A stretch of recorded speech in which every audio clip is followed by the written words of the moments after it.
Hello, everyone. Good morning, good afternoon, good evening, for whatever time zone you're in. Thank you so much for joining our webinar today that is by growers for growers from Heliospectra. I am Jocelyn Phillips. I'm the Regional Sales Manager for the eastern half of the North American markets. I'm excited to see so many of my growers and clients already joining us for our session today. For those of you that may be joining us for the first time and are not familiar with Heliospectra, I'd love to give you some of our backstory.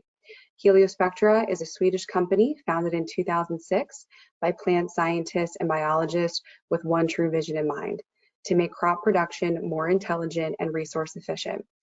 Today, we have customers spanning 6 different continents, making Heliospectra the global leader in innovative horticultural lighting and custom lighting control systems. These are specialized services to verticals that span greenhouse application, vertical farming, and controlled plant growth environments. At Heliospectra, our mission is to redefine nature's potential through innovation, technology, and most of all, meaningful partnerships. We truly value our commitment to deliver operational excellence to our growers and to their businesses. Thank you again for joining us on this webinar today. And now I'd like to introduce our wonderful moderator for today, a true friend and partner, Dr. Av Singh. Thanks, Jesslyn. So I'm Av Singh, the darker half of Fleming and Singh Cannabis Inc. And I also work with Green Star Plant Products, the manufacturers of GrowTech and Gaia Green. I serve on several scientific advisory boards for LPs across North America. Also involved in a lot of conferences. One of the conferences I'm engaged in is the Grow Up Conference. They are a media sponsor for the Heliospectra webinar series. And it was actually the Grow Up Conference where I first got to have Ryan and Randy on a panel talking about lighting. Now today we're actually going to focus more on the pre-harvest, post-harvest tips. But I'd like to give an opportunity for both Randy and Ryan to introduce themselves. So enjoy the webinar, and Randy. Thank you, Av. Geez, that's kind of hard to follow.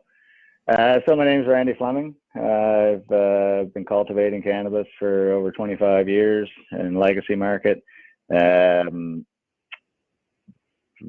5-6 years ago, I guess, got into the consulting side of things. Guess you'd call me the subculture side of Fleming and Singh. And, you know, spent some time cultivating commercially before I realized that there needed to be a bit of a stewardship within the industry, make sure that the subculture wasn't forgotten about, and all of what we've learned and taken time to hone didn't get forgotten. You know, it turns out that the people from the legacy market have the majority of the information when it comes to what's necessary to grow cannabis commercially. So I guess that's it in a nutshell. So we continue to try to consult and help anybody we can help in any way possible, with as much humility as possible. I guess that's that. So thank you very much to everybody. I turn it over to Ryan to introduce himself. Awesome. Well, hello everybody. Hey, hola, aloha, bonjour. I'm sure there's a few that I'm actually missing. I'm located in Denver, Colorado. I am a 2nd-generation cannabis grower. I ran a facility here in Denver from 2009 to 2015. I'm currently working with Heliospectra as our cannabis grower liaison, doing a lot of our in-house research with cannabis projects, both in-house and externally with partners. I've also been fortunate to have a good enough team to have 3 Cannabis Cup awards, and you know, that's where I'm at right now. So thanks for everybody for joining. So the focus of this webinar is really trying to focus on the pre and post harvest tips, some tricks of the trade, but probably just going to get Ryan to share a little bit about putting some of these cultivation practices and techniques. What's the kind of, happening? What's common in the industry in terms of how people are cultivating? You know, I think that it varies of what we see, at least across the industry, whether, you know, we do work with a lot of living soil growers who, you know, are doing the living, you know, super soil, kind of just add water type of mix, versus, you know, growers who are using a soilless peat-based mix. Personally, that's what I'm more familiar with, is a soilless peat-based mix, perlite. Of course, having a few of those other amendments of worm castings, kind of setting up that foundation. And then we always see the kind of more hydroponic medium as well. And I think that that's where a lot of these techniques, when I'm referring, is of course going to be my kind of specialty and background, what I do particularly with my medium choice. And that was what was particular with, you know, there are differences between somebody who is using even a soilless based medium of peat versus cocoa versus rock wool. So I think that the most common, you know, mediums that we see out there are those. A lot of my techniques will be referring to a soilless based medium with peat. And again, those can fluctuate as well, as far as how porous, how much airspace, how much water does that soil hold. So just always keep that in mind when it comes to any of these relative finishing techniques, as we might, you know, use or call, that it is relative to your system that you're using. And always keep that in mind. Always monitor your plants. Always, when you're making any of these adjustments and changes, always making sure that you're monitoring your system, your fertigation, just your whole environment needs to be completely monitored at any of those points. So listen to what your plants have to say when you're doing any of these techniques. But Yeah, definitely keeping in mind that I am mostly referring for myself as a soilless medium and peat. sure. And yeah, that's I'll be glad to make some comments if Randy can't join in on talking about living soils. But I think it's so important that you mention the fact that it is a system. You know, whether you're doing a controlled environment in a warehouse setting or in a greenhouse, these are unique ecosystems, and so we need to, if we change one variable, we will often be changing several other variables in that. Everything's kind of interconnected, which kind of leads us to the first discussion points when we're talking about tricks of the trade. Let's start talking about some environmental conditions. When we think of it, temperature, humidity, CO2 supplementation, perhaps even dissolved oxygen in your water system. Where do you want to start? You know, mostly when I talk with growers, they have all the growing down pat, or at least they can grow a really healthy plant. And then we start to talk about, all right, what are these finishing? How are these growers setting apart some of their products differently? A lot of those techniques that they're not secrets out there. A lot of growers are starting to be more open about some of these techniques and processes. But you know, when we started with this webinar, like what is mostly of interest, and a lot of growers are, how can I continue to get a better product? It is all systematic that, you know, one thing's going to lead down to the next. So every one of these parameters can lead to your increased quality, or vice versa, that you can do all of these steps to only do the wrong thing to then have your detriment to your crop, especially after post-harvest. So the first thing, if I'm looking more at the cultivation, the first thing that I really start to do, which I think is the more common knowledge, but I think is a little bit looked over as far as when you're growing under an LED, because you are running a warmer room temperature. So a lot of the times for myself, those last 2 weeks, I will start to do my nighttime temperature drops. I also will lower that humidity towards those last 2 weeks as well. You know, in LED environment, when you're running, and I apologize for the Fahrenheit here, but when you're running between 80 and 85 degrees for kind of optimal photosynthetic growth and production, transpiration of the crop, you know, a lot of growers tend to think they need to do that all the way throughout that process.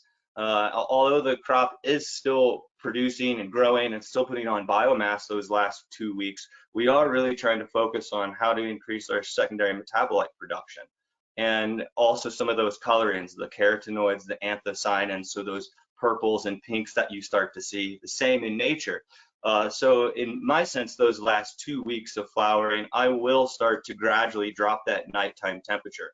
I keep a pretty even diff throughout, so I will keep running about 81, 82 degrees throughout the whole day and nighttime temperature throughout that basically first, again, I'm talking a 9-week strand for those first 7 weeks before I really start to drop those nighttime temperatures, and then I will start to actually back down some of those daytime temperatures as well. So I will start to actually back down my daytime temperatures into that high mid 70s range during the day. And then at actually night, I will start to decrease my night temperatures down into the mid 60s. You will find that, you will get some extra coloring, and that might not be necessarily a desired characteristic for you or your customers, or relatively if one strain gets more purple because you can have more control in the winter, or if you have any of those limitations, you of course have to work with what your HVAC limitations are. And then when it comes to humidity, the same sense, as I'm backing down those temperatures, I can start to even out my VPD, but also more importantly, as I am looking to prevent any sort of pathogen growth, especially on maybe larger buds that are susceptible to mold, where I will drop my humidity range to about that 45%, which can be fairly low. Especially in that humidity, especially in that LED environment. But it is something that I can find that I can increase that quality of product there at the end. Of course, kind of all of that starts to then goes in place hand in hand with your CO2. That I'm not really looking for this, vegetative growth from the plant. I'm not really focusing on plant biomass at that point. So I can start to back down my CO2, and that's going to be relatively very system based, whether you're, and that's what light levels that you're already running as well. So it's, I could say that you could roughly back off that CO2 25 to 50% during those times, roughly for your system or setup. Essentially for your last 2 weeks. Is that essentially for those last 2 weeks? The plant is still starting to produce, and if you are looking, the thing is people will go in and they look to do these techniques. The plant is still putting on biomass at that point. If your main goal is just yield, and that is what your clients are doing, that can alter a lot of this whole conversation of what we're talking about. Of course, we all want that balance of high quality product and yield to make sure that we can pay the bills. So there is a slight balance to that. Can you push that CO2 a little bit? Maybe you condense that 2-week period down to a week and see if you can still get some of these attributes from some of these techniques. But also knowing by lowering that room temperature, especially during the day, you are not going to be achieving that optimal photosynthetic growth. But what's, again, not focusing on that last 10 days of production. perfect? So let me just quickly recap. So you start out probably running your rooms in those first 6 weeks of flower at around 80 to 85, and then you start doing the dip. Nighttime dips down to 72, eventually getting down maybe even to 68, and even then dipping your daytime temperatures to about 70, 78. Is that correct? That's about right on. I will keep when I'm running that 80, and again, I'm giving a wide range here just because I know there's a lot of growers. We have a lot of growers all over the world on the call right now. So 80, 85. That there's a lot that depends. If I'm pushing 1,000 micromoles and 1,000 plus CO2 for those first 7 weeks of growth, where I'm really pushing, I'm going to be running a little bit of a higher temperature during those times. So just really try to push that transpiration and photosynthetic growth of the plant. But if you're running a little bit lower light levels, a little bit lower CO2, running that little bit of higher temperatures, not so crucial. So again, very system dependent. And keep it in mind. Your humidity starting at around 55%, or I actually run a little bit higher, because you really VPD is going to be your biggest issues, and You know, I don't want to say VPD starts to go out the window a little bit at the end there, but you know, there are, you know, we are doing things to manipulate the plant for a final consumption product for humans. We're not like really going through the growth rate for the plant in a sense that we are doing, you know, the idea which we will talk about flushing and here in a bit, but we are really looking at yeah, at all of those techniques. Okay. Wait, and just one. So describing that plant, and it may vary between strains, but are you comfortable if you get a bit of canoeing in those leaves in the last week or so? If your VPD drops or your humidity is dropping down to 35–40%, you get some canoeing on those leaves. You comfortable with that, or?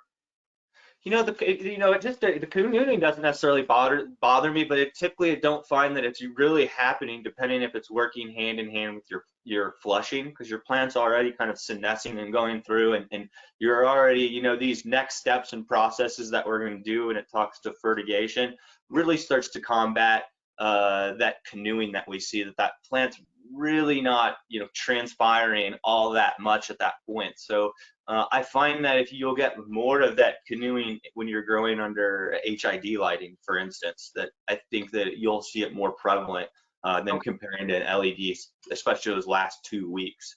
But if I do see any, you know, extra yellowing, some extra canoeing, that is something that I have to take into consideration as a grower. What's that going to do to the final quality of my plant? The, you know, chemical analysis part.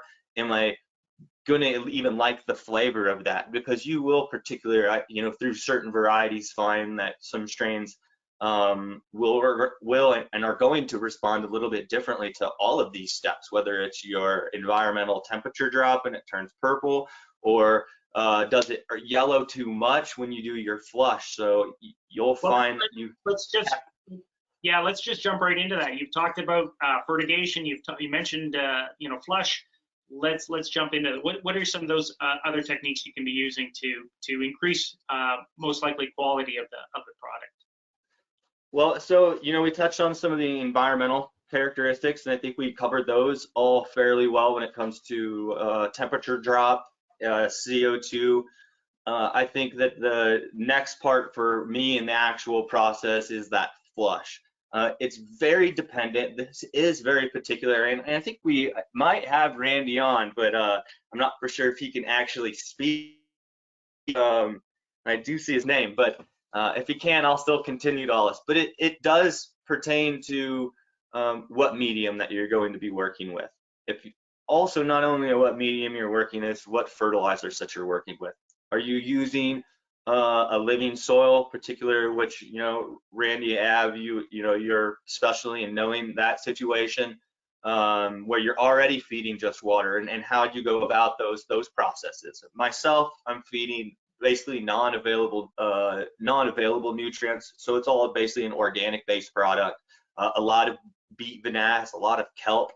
So a lot of my products, even for that soilless type peat mix, I am still looking to feed the microorganisms within the soil and trying to create this live symbiotic relationship. So for myself, and I went through the, you know, the old school techniques of what we always say, 3 gallons of water per 1 gallon of medium. You know, I think everybody's probably have read, you know, Jorge Cervantes' book. And that was kind of always the general rule of thumb, you know, 3 gallons of water to every 1 gallon. You know, if you have a lockout issue or you have an over fertigation issue, and then if you start to run into some maybe heavy salt-based nutrients in, say, a hydroponic or a cocoa medium, and especially depending on how you're going about kind of cleaning that medium throughout the process, it's all going to be slightly different, and you might look to use that 3 gallons to 1 gallon. Myself, I find that my best strategy, I do grow a lot of OGs, a lot of chem sort of varieties, and a lot of these chem sort of varieties where I have completely flushed every single bit of nutrient out of my medium. The plant just doesn't respond as well. It actually starts to lose flavor from an actual consumer point of view. So for myself, I will start to do mainly just waterings there at the end. I will, depending on, if I have another compost tea going on, I do use some high bricks from, earth juice or any sort of molasses-based product. So I am a big believer in a little bit of, Ab, as you've mentioned, as some carb load there at the end to bring out some of those natural sweeteners. I don't use any of the really flavored sweeteners. I haven't found that really gives me the best sort of quality of product out there. So for my personal, recommending doing a small either mycorrhizae tea with some actual molasses, and I will actually just start to flush enough so I start to get about again, it just is very system dependent, but I just want to make sure that I just leach the soil just enough, which is, so I'm not flooding out my trays. I'm not flooding out my trays, but I am getting a pretty decent runoff Are you in that following process. sort of label recommendations on your fertility, or are you adjusting your fertility rates and not over fertilizing with these liquid nutrients? Say that again, Ab? I was just wondering, are you following label recommendations on your fertility, or do you cut back on your fertility a little bit so that you're not over fertilizing? I won't, I've got a particular little bit of a recipe, so I really have my own little unique sort of style, and I think that that's where particularly I'm feeding pretty heavily actually all the way up until flushing.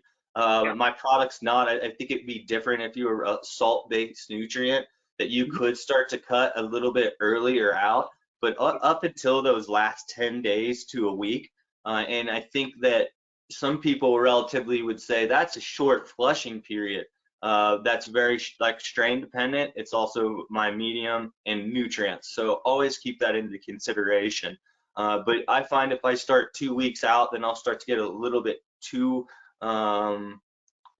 maybe a little bit early yellowing on the leaf rather than it changing to that pink and purple from those anthocyanins and the carotenoids that are coming out at the end, that I'll actually start to get a dying off leaf where the plant's really starting to live off of its reserve nutrients. And that for me is where I find that in my particularly chem and OG varieties that they don't really like to go that necessarily far, that I don't like the quality of product starts to diminish at those points. And just for the living soil folks out there, Randy's a big proponent of just, feeding water and just going with the just add water. We've got a lot of growers who just love using teas, their own creativity. They might use sprouted teas, compost teas, even anaerobic teas like effective microorganisms. Other people will just do kind of a quick little flush using either molasses or coconut water. Anything there to maintain a bit of cytokinin dominance, or not dominance, but at least continue to feed the roots when the plant is actually just moving all of their sugars up to the auxin dominant flowers, and so try to keep your roots healthy and happy right to the end. Some people, even in a living soil, just add water soil, will hit it with maybe like a coconut water mixed with molasses, or just a molasses watering and stuff. So, can you hear me? Sorry, guys. hey, he's on. There we go. Yeah. Yeah, sorry about that. The camera's not working, I don't think, but the rest of it seems to be. Yeah, I mean, it becomes extremely important to make sure that carbohydrate load is there for the root system in the end. Like I've said, for the cytokinin to be fed. If we're not doing that, and then trying to do a last few day blue light treatment, or a last few day cool down, or some kind of a shock treatment in the last few days to increase our terpene and flavonoid levels and whatnot, that becomes really impeded by not having the cytokinin active. So it's quite important to have that carbohydrate transfer. Okay, Yeah. you've just hit on the lighting aspect. Well, Can I? I got to stop before though, because I think one of the most important things that when it comes to fertigation methods is drought stress. Okay. That I think that that's probably the one technique that I see less commonly used into the industry, and I think that's probably one of the more powerful tools for actually myself in my sort of style of medium. So I particularly will do some drought stressing there at those last 10 days. You can go up to 14 depending on if you're trying to focus on that yield, but also understanding that that needs to be very controlled, that drought stress needs to be done in a controlled way, not just kind of you really need to understand the process, what you're doing, where that plant is at the stage of actually wilting, because you really don't want that plant to start to wilt. So really understanding of how far you can push it. How often do you do drought stressings? Do you do a large watering and then go a long time? Particularly for myself, I will do a fairly large watering at the beginning with that molasses just to get a little leaching. I'm really growing a 10-gallon soilless pot, so I can then push 4 to 5 days before I really have to start to water that plant. And I think it's if you're just trying to figure that out, I think a good soil measuring monitor, whether it's a tool from Blue Lab, they make a specific one for, I know, soil that works very well. It's dependent on whether you're doing soil. A lot of the hydroponic mediums already has that sort of moisture sensor and monitor within that.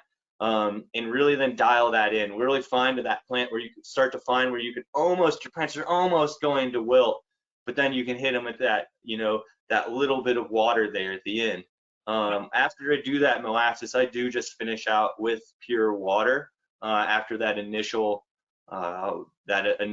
flushing of my tea or molasses, and then just water. But I think that drought stressing can significantly improve your crop. I think that it's going to vary greatly from medium to medium, but I think that one of those, again, we are doing things to this plant for in human consumption, and these are one of the most effective ways that I've found that I've been able to increase my quality.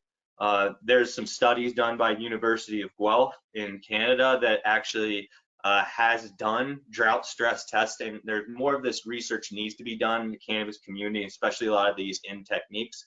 But I do want to stress the importance of doing a controlled and repeatable drought stress. All of these processes we're talking is just a stress. It's a stressor to the plant. And we really want to be able to control it, and you want to be able to repeat it. So take notes and make sure that you can follow these processes throughout, and that you can control them and that you can repeat them. And I know that you do also do a temperature stress with your fertigation as well. Do you want to quickly comment on that before I jump to Randy to talk about lighting? Yeah, thanks. So I will actually also do a cold water flush into my plants, and I'm talking 40 degrees this Fahrenheit. That's probably, I think, 2 or 3 or something Celsius, enough that you can actually, if you don't have a glycol chiller. So in a sense, when I'm doing my final waterings within my crop that last week, relatively just giving an ice bath through the roots. So just the same as I'm doing with that environment in the outside, that I'm trying to get those techniques the same thing at roots. Imagine a plant growing outside in the fall and then getting that nice cool rain where all that, the ground temperature is it is now telling the plant to finish as well. And to go through with all of its final processes, which includes producing secondary metabolites. So you find that some of the top growers in a commercial scale, that can be done fairly easy with a glycol water chiller. To use the smaller home growers, go buy a bag of ice at the store, dump that bag of ice into your reservoir, and pretty much go with it. All right, great. Thanks for mentioning that.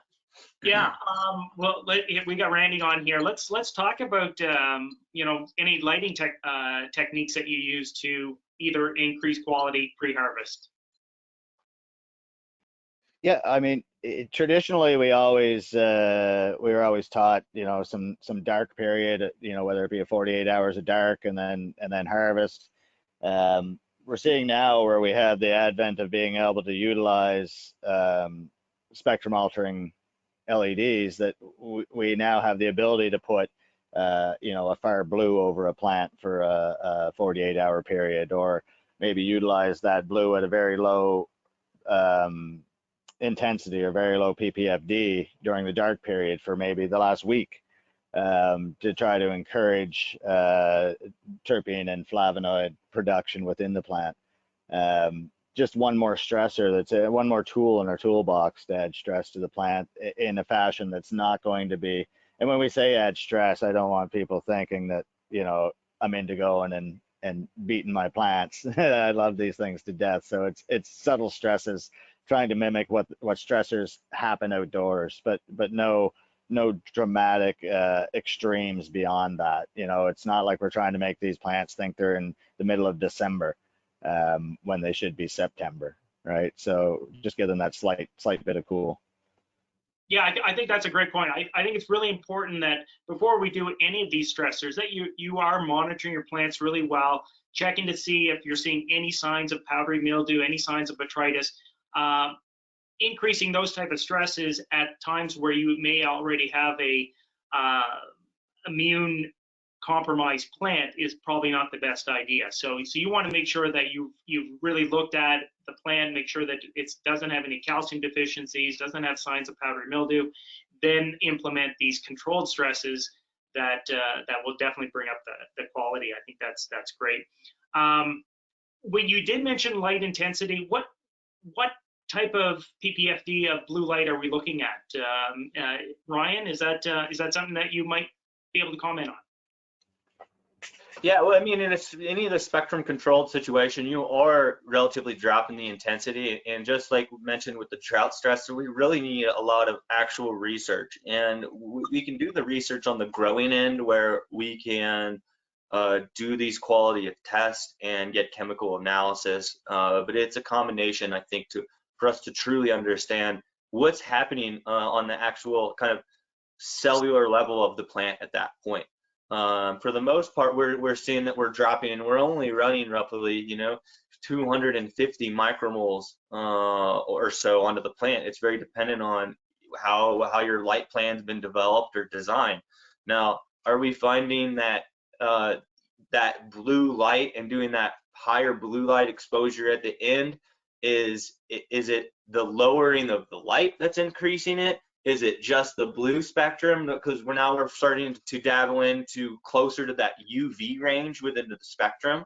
So now there's some research that is being done that can we achieve the same effects. And I think that it would be, unfair to mention UV at the end of these processes. That we do. Myself, I do not use UV, but we do have a lot of growers that will use UV later on in this process to enhance that quality of secondary metabolite production. Relatively THC is what we really find with some UV.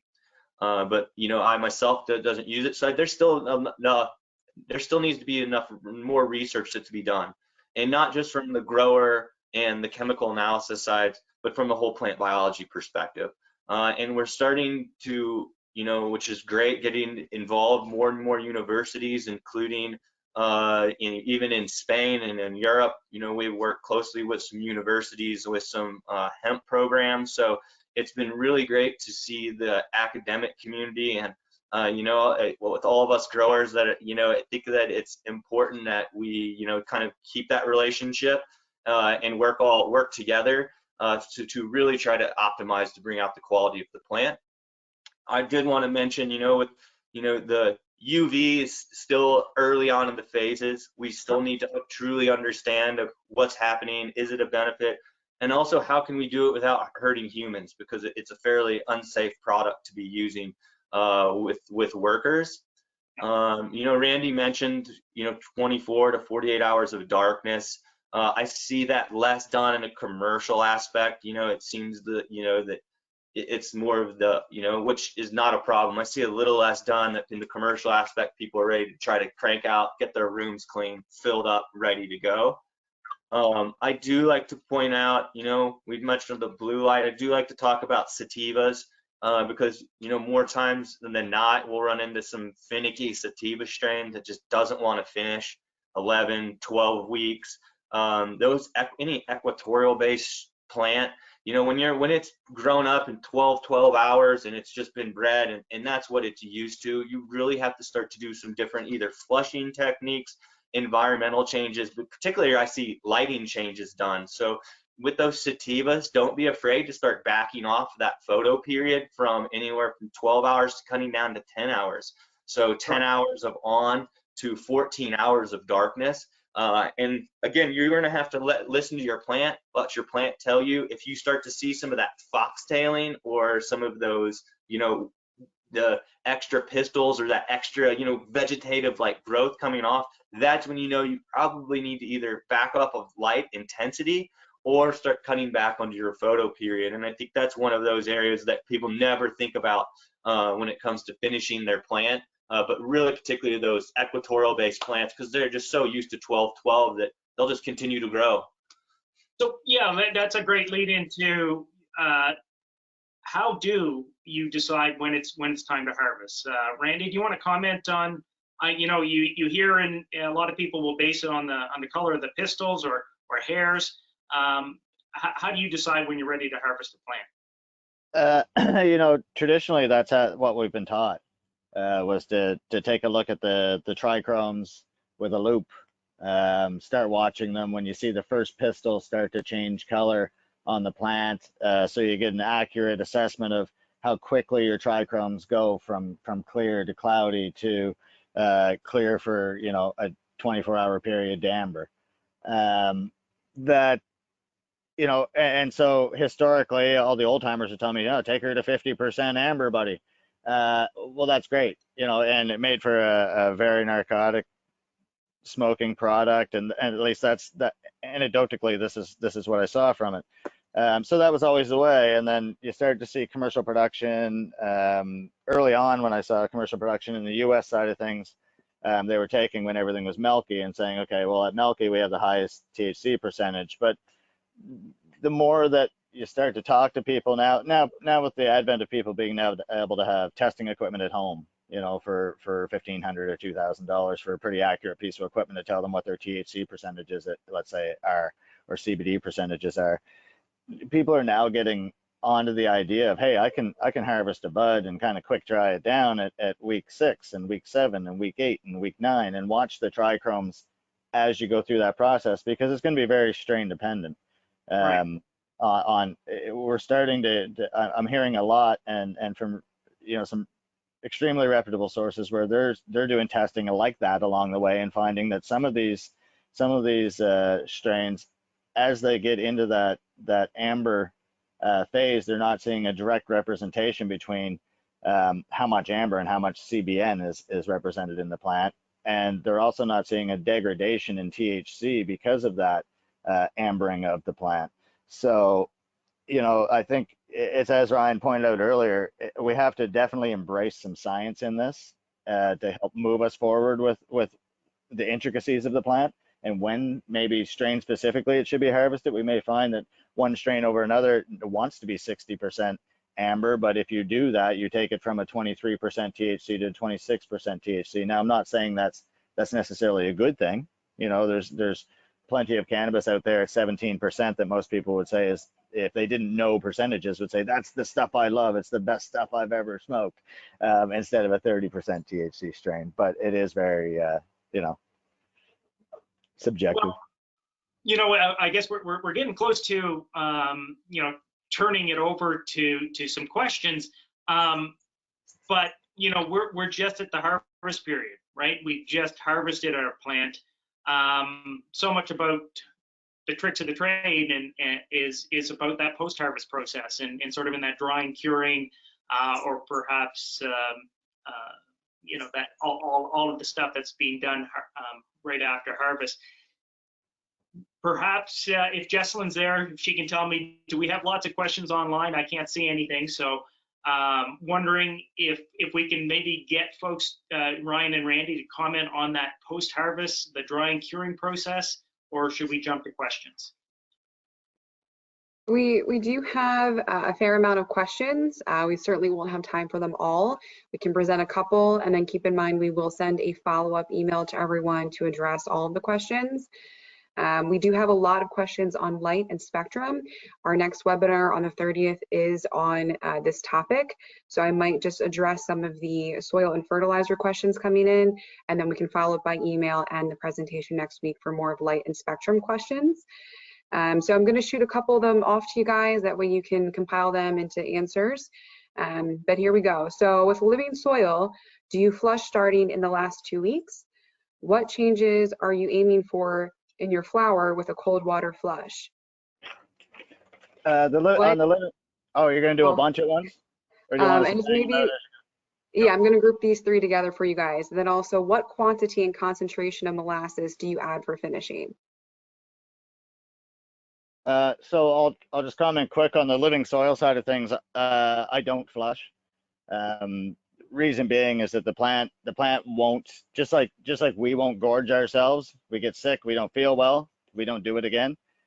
We may do it a month later if it's a favorite food of ours, but we're not going to do it daily. And the plant's just like that. The plant will only consume what nutrients it wants when it wants it, but it won't ever overconsume, which is the beauty of the living soil base.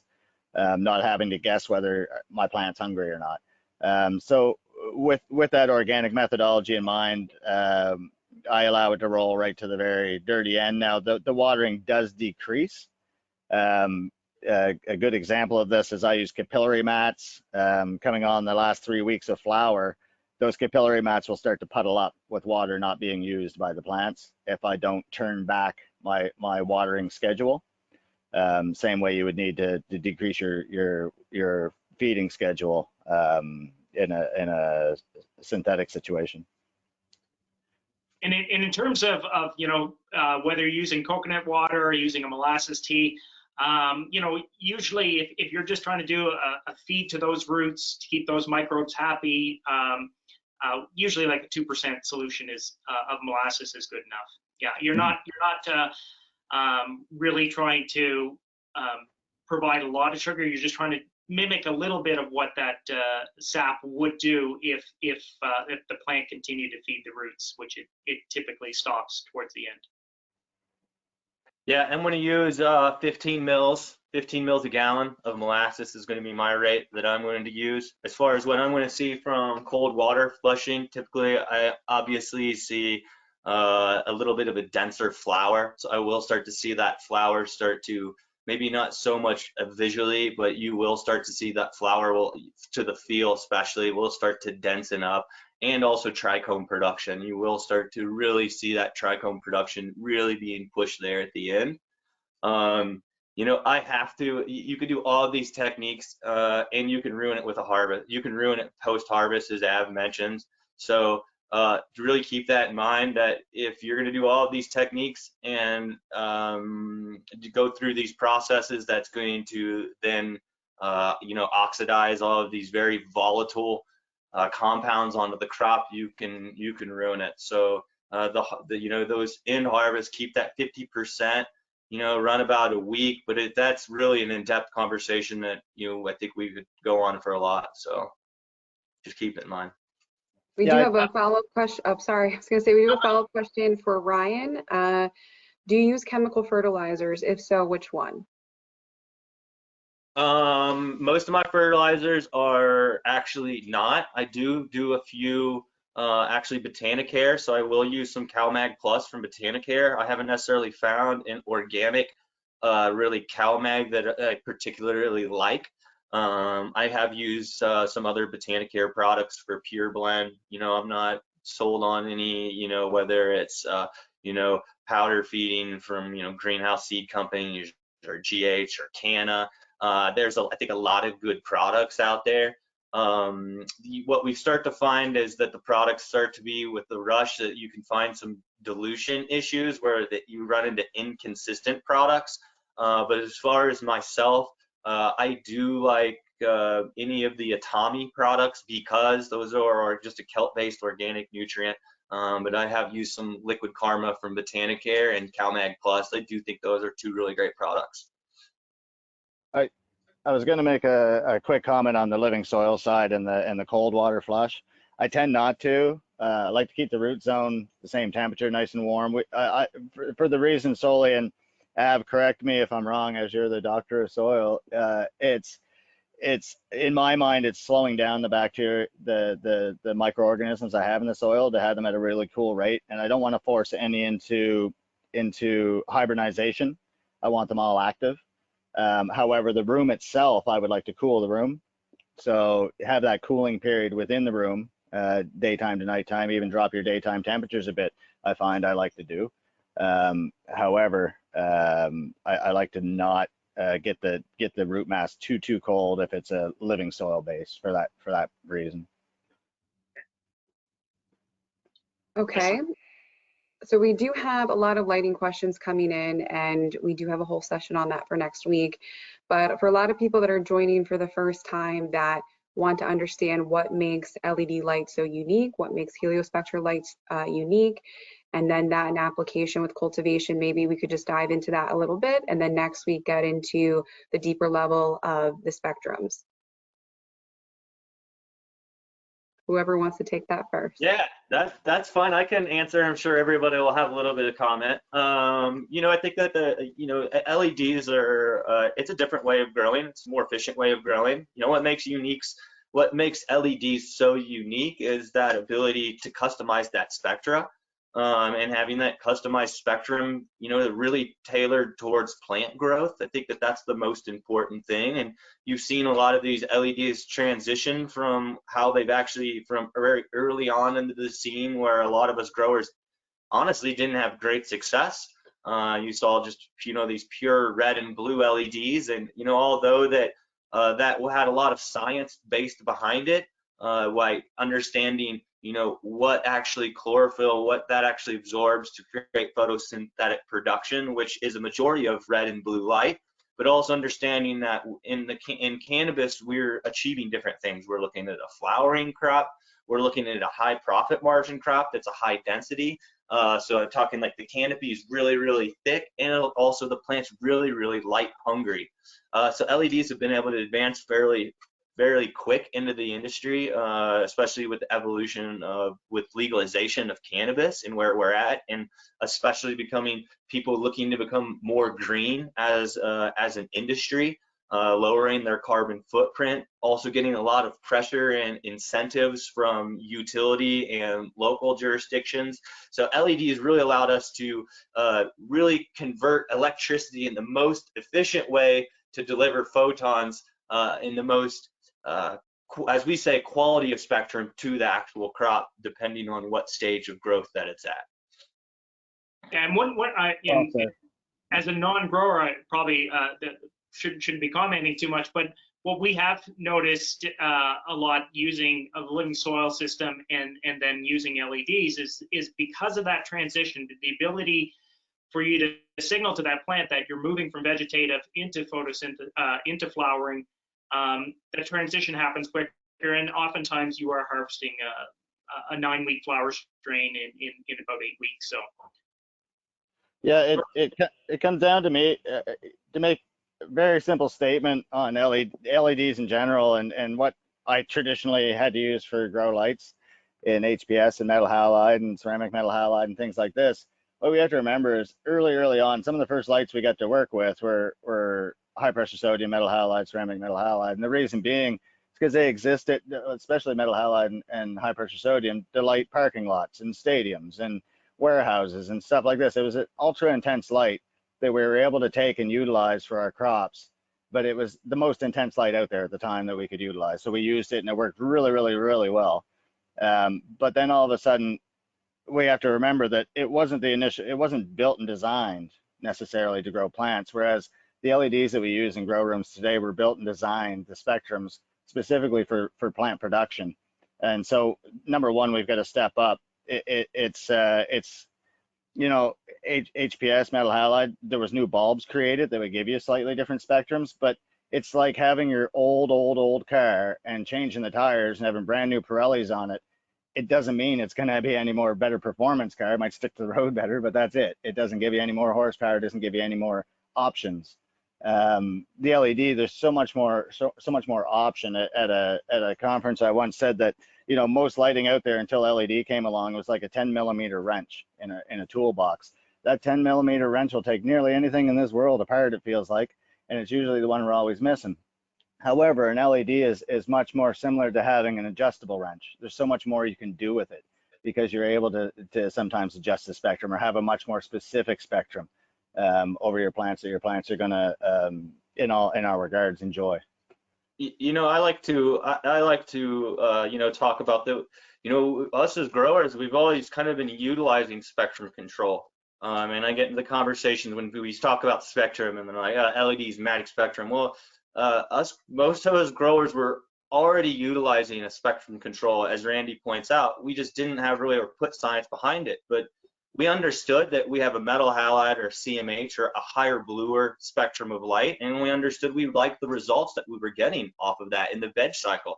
Nice, short, squatty, compact plant, green, healthy, you know, really ready to go into flowering.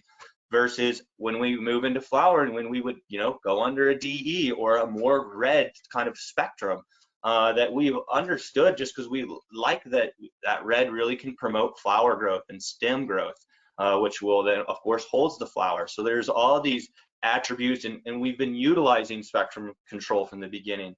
You know, years and years ago, I used to go in when I had the magnetic ballast that would only run HPS, and you had to get a specific ballast for metal halides. And I would go in that last 2 weeks, and I would swap out my ballast, and I would swap out my bulbs to put in that metal halide. And we didn't have chemical analysis or test. I mean, we were the test. Our customers and people were our patients were our test at that point. And we found out that we like that flavor of having that higher exposure of blue light at the end. You know, now with LEDs, it gives us the control that some LEDs and options that you can just deliver that correct spectrum at the right time of growth. Super. I'm not sure if we're going to have time to answer any more questions. I really do want to reiterate the importance of that post-harvest process, the drying, the curing. Perhaps Heliospectro can put on another grower-to-grower workshop webinar to specifically talk about that whole drying, trimming, curing, or trimming, drying, curing, however you choose to trim your product. Because I think that is so critical. I don't know if there's time to even just make one mention of that before Jesslyn takes over. I just think that you can. I think you can make. I think you can make a subpar product, and you can make it actually pretty good in curing. If you could take a growing, you know, a subpar growing, and it doesn't magically make it good, but I think that you can at least stay in that level. You could do all the best growing techniques in the world. And I don't want to, you know, that's the thing, you know, depending on your system, sometimes there's a need for, say, a mechanical or electrical trimmer. But if you do all these techniques and you're growing this to then throw it or bucket wet and all of those things, you're just going to completely ruin your quality.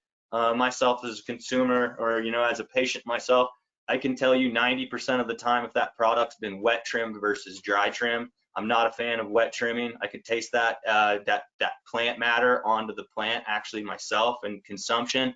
So I'm going to recommend dry trimming. I would say really quickly, I go a week hang dry, about 50% humidity after I take some of the big fan leaves off. I buck those off. I'll hang it individually. And then after that, I will start to go into a curing process for about 2 weeks where I will wick it, depending on what your regulations are. That will determine on what style of wick, whether it's bag, whether it's a, you know, BPA-free plastic jar, for about 2 weeks before then I hand trim my product. In a very cold environment. Oh yeah, that's definitely going to be true too. You're going to be in your not, you know, high 60s, mid 60s, you know, 50-45% humidity. Great. Yep. But knowing that that's going to be one of your final, that's the thing that can make all of these steps that we talked about can completely get washed away with that harvest. So that's all I have to say on it. I could talk more, maybe another session. Yeah, and maybe Randy can do some response back on any questions that might come up on their chat. I really just want to give thanks to both Randy and Ryan. Like I mentioned earlier, I've learned so much around cannabis cultivation from these two legacy growers. Appreciate all your time, your knowledge. I think we'll see Ryan back next webinar as well, perhaps. Yeah. Okay. We will try to answer all your questions that have come through on the chat line. I'm going to turn it back to Jessalyn. Thanks so much to Heliospectra for putting this on. Appreciate it. Yeah, thank you, everybody. Absolutely. So the good news is that you will get an email after this session with the recording, as well as every question that has been entered, we will have a response for. And even better, we will provide the contact information for the three of you so everyone can connect with you directly. For those that joined us late, my name is Jessalyn Phillips. I'm the Regional Sales Manager for the eastern half of the North American markets. If you find yourself within that territory, I will be your main point of contact and will share my contact information in that follow-up email also. Please remember, if you had more questions about lighting spectrum, lighting techniques, please join us on the 30th, same time, 11 a.m. EST. We'll be back to get more depth into this. And you also will receive an email with a registration link if you have not signed up already. So Abby, you did thank Ryan and Randy for joining us, but I want to thank you also. And thank you everyone for your time and attention today. We truly appreciate it. And we look forward to working with you on your upcoming projects. We appreciate it. Everybody have a great day. Stay home, stay safe, stay healthy, and we'll talk to you soon. Thanks, Justin. Bye.